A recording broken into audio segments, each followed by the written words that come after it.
بسم اللہ الرحمن الرحیم۔ آئیے دوستو دیکھتے ہیں کچھ اشعار کا ترجمہ۔ یہ متلمس الضبعی کے اشعار ہیں، صفحہ نمبر 36 پہ۔ آئیے دیکھتے ہیں۔ ان الحوانا حمار الحی یقبلہ والحر ینکرہ والرسلۃ الاجد۔ سب سے پہلے دیکھیے کیا ہے الحوانا۔ الحوانا کہتے ہیں ذلت و رسوائی کو۔ ان الحوانا یقیناً ذلت و رسوائی، حمار الحی قبیلے کا گدھا، یقبلہ اس کو قبول کر لیتا ہے۔ تو ذلت و رسوائی کو قبیلے کا گدھا قبول کر لیتا ہے۔ والحر ینکرہ والرسلۃ الاجد۔ والحر یہ صفت ہے، اس کا موصوف الفرس ہے جو محذوف ہے۔ الفرس الحر کہتے ہیں اصیل گھوڑا، اچھی نسل کا گھوڑا۔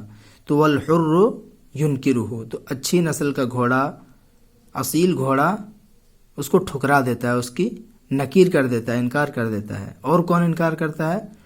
والرسلۃ الاجد۔ یہاں پہ بھی رسلہ یہ صفت ہے، ناقہ موصوف ہے یہاں پہ جو کہ محذوف ہے۔ یہ پہلی صفت ہے اور یہ دوسری صفت ہے۔ تو الرسلۃ کا معنی ہوتا ہے نرمی اور وقار سے چلنے والی اونٹنی، اور الاجد کا معنی ہوتا ہے مضبوط اور قوی اونٹنی۔ تو اور کون انکار کر دیتا ہے؟ والرسلۃ الاجد، نرمی اور وقار سے چلنے والی اور مضبوط اور قوی اونٹنی، نرمی اور وقار سے چلنے والی مضبوط اونٹنی بھی اس کو ٹھکرا دیتا ہے، اس کا انکار کر دیتا ہے۔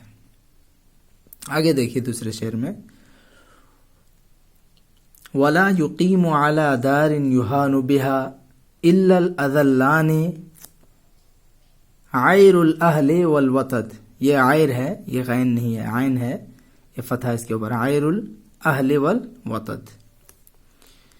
تو وَلَا يُقِيمُ عَلَى دَارٍ يُهَانُ بِهَا، ایسے گھر پر، عَلَى دَارٍ ایسے گھر پر، يُهَانُ بِهَا جہاں پر اس کی اہانت کی جاتی ہو، اس کا توہین کیا جاتا ہو، نہیں قیام کرتا ہے، نہیں ٹھہرتا ہے، مگر الا الاذلان، مگر دو ذلیل، یعنی دو ذلیل ہی وہاں پر قیام کرتے ہیں، ٹھہرتے ہیں۔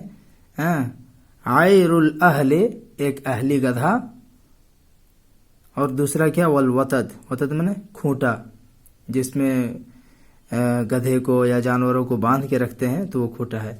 تو اہلی گدھا اور اس کھوٹے کے علاوہ کوئی دوسرا وہاں پہ نہیں ٹھہرتا ہے۔ تیسرا دیکھیے، ھذا علی الخصف، یہاں پہ یہ خا ہے، اس کو خا بنا لیجئے۔ ھذا علی الخصف مربوط برمتہ وذا یشج فلا یرثی لہ احد۔ یہاں پہ یہ رسا رسو مرثیہ پڑھنا، یا رسی لہو احد۔ تو ھذا علی الخصف، یہ ذلت کے ساتھ، ھذا یہ علی الخصف ذلت و رسوائی کے ساتھ، مربوط بندھا ہوا رہتا ہے، کہاں پہ؟ برمتہ، اپنی پرانی رسی سے۔ رما کہتے ہیں پرانی رسی کو۔ تو یہ ذلیل و رسوائی کے ساتھ مربوط برمتہ، اپنی پرانی رسی سے بندھا ہوا ہوتا ہے۔ ودا یشج، اور اس کو ٹھونکا جاتا ہے۔ فلا یرثی لہ احد، تو کوئی بھی اس پر آنسو بہانے والا نہیں ہوتا ہے، کوئی بھی اس پر رونے والا نہیں ہوتا ہے۔ یہاں پہ جیم بنا لیجیے اس کو۔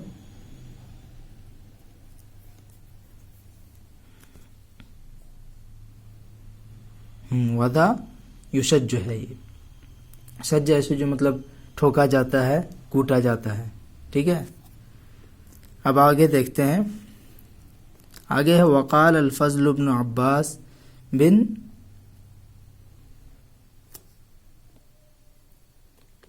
عتبہ بن ابی لہب۔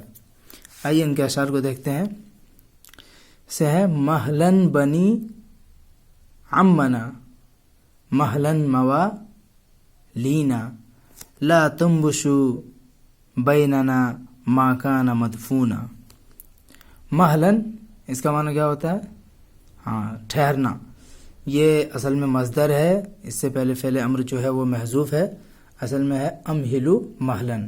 کیا معنی؟ ذرا ٹھہرو. تو مہلن بنی عمنا، اے میرے چچا کے بیٹو، یعنی اے میرے چچا زاد بھائیو ذرا ٹھہرو. مہلن موالینا،